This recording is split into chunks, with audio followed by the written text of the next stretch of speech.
Welcome to BigCountryPreps.com. I'm Evan Wren, and this is the Countdown to Two-A-Days series, a daily look at an area football team and the key questions we're going to be answering about that team in our August 16th preseason football preview here at Big Country Preps. I'm with my partner, Dan Youngblood, via Zoom. And tonight, Dan, we're talking with the Brady Bulldogs. Yeah, and Brady will be one of the few teams in the Big Country Preps coverage area with the first-year head coach this year. They've got Coach Shea Easterwood has been replaced by Jaron Roberts as their new head coach, and it presents just some interesting dynamics going into the season. Kind of what changes are going to be made. What are they going to look like? They do return 12 of their 28 lettermen from last year's 5-6 squad, including 4 offensive and 5 defensive starters. But there's going to be some turnover on the roster, and obviously some turnover in that head coaching position. So I think this is a team with quite a few questions going into the season, and we'll address a few of those here in a little bit. All right, before we do that, we want to remind you YouTubers to please hit the subscribe button. And also, once you've hit the subscribe button, hit that little bell so you'll get notifications on YouTube whenever we come up with a new podcast here at Big Country Preps. That'll be a good way for you to follow along with the Countdown to Two-A-Days series, which will examine an area team, a different area team each day, all the way up to the outset of preseason workouts. One a day, all the way up to the beginning of Two-A-Days. And with that, let's go ahead and jump in and let's talk about Brady a little bit. Like we mentioned at the outset, a new head coach this year with Jaron Roberts coming over from Stanford. He had coached with former Stanford coach Britt Hart, both at Stanford and Merkel. So you kind of wonder what he's going to try to do schematically, what kind of changes they're going to present. And kind of the big question is kind of how quickly can this Brady team adjust to what Coach Roberts wants to do there. And at this stage, it's you never know. That first year is always kind of a foundation laying year, and this year with Coach Roberts having taken over his first head coaching job, you kind of expect an adjustment period. You expect a learning curve, but you also kind of do wonder just kind of how quickly they can pick those things up and kind of how quickly they can get competitive. One thing I'm wondering about, one big question that I would have for Brady. While they're learning Coach Roberts' new system and breaking in a new quarterback, it sure would be nice to get yards on the ground. That takes pressure off. It takes pressure off of everybody when you can get a push up front. It just helps everybody. A young team like this. Thing is, they're not the biggest team on the block. For a 3A team, Brady's not that big. So my question is, will they be able to get the push up front to take pressure off all the new faces and all the new wrinkles they're adding?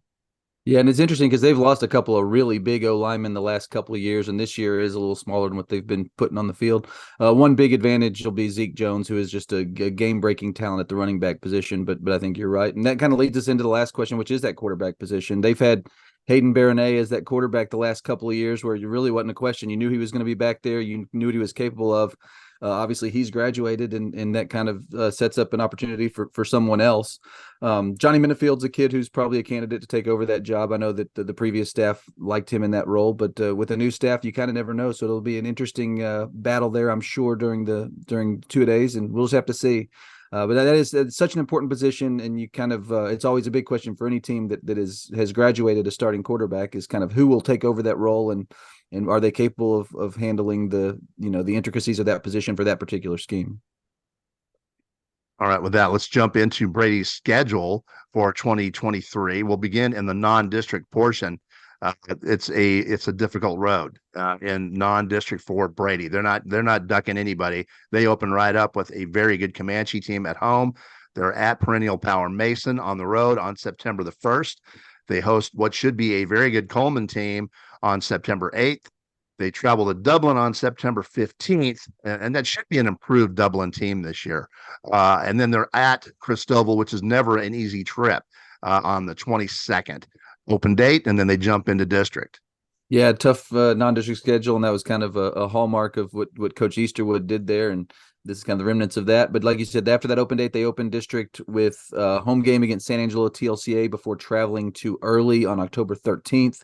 Then they return home to Brady to take on Ballinger in a rivalry game on the 20th of October before playing Grape Creek also at home on the 27th, and then wrapping up the district schedule with a tough road date at Wall on November 3rd. So, this is not an easy schedule. I think that district affords even a rebuilding team an opportunity to make the playoffs is either that 4 seed possibly, depending on what the two San Angelo schools, which have struggled in the past, kind of bring this year. But when you look at those games at Early, at Wall, those are going to be very, very tough games. And then you're going to the big one for seeding, I think, will be that Ballinger game at home on the 20th. Oh, I think that Ballinger rivalry game, which is a big rivalry between those two schools, on the 20th, to me, that's the game of the year for Brady. That's the tipping point right there. If they can get past them, then they can snag a 3 or a 4 if they can get past Ballinger. Yeah, no question. Should be an interesting road for this Ballinger team, or sorry, for this Brady team. And the one thing that's always interesting, I think, when you have a first-year head coach is just kind of seeing how that goes. Sometimes those waters are pretty choppy that first year, but it's such a learning process, such kind of a foundation laying process. You just have patience, because generally that first season is can be a bumpy one. But I think the fun part is kind of seeing the progress made as far as learning, the expectations and learning just the intricacies of the system. Right. With that, it's about time to wrap up the Countdown to Two-A-Days series for tonight, the Brady Bulldogs. But before we do that, we want to remind you on August 16th, that's the big day here at Big Country Preps. That's the day that we release our preseason football preview, which is the most comprehensive look at Big Country football, high school football, of any media source in the state of Texas. We have more than 40 team previews, more than 40 player features. We'll have opinion pieces. We'll have predictions. We'll have statistics. We'll have videos. It's a ton of information thrown your way on August 16th. Don't forget to sign up. In the meantime, thank you for joining us for this episode of our Countdown to Two-A-Days series. And make sure you come back tomorrow when we'll be featuring the early Longhorns here at BigCountryPreps.com.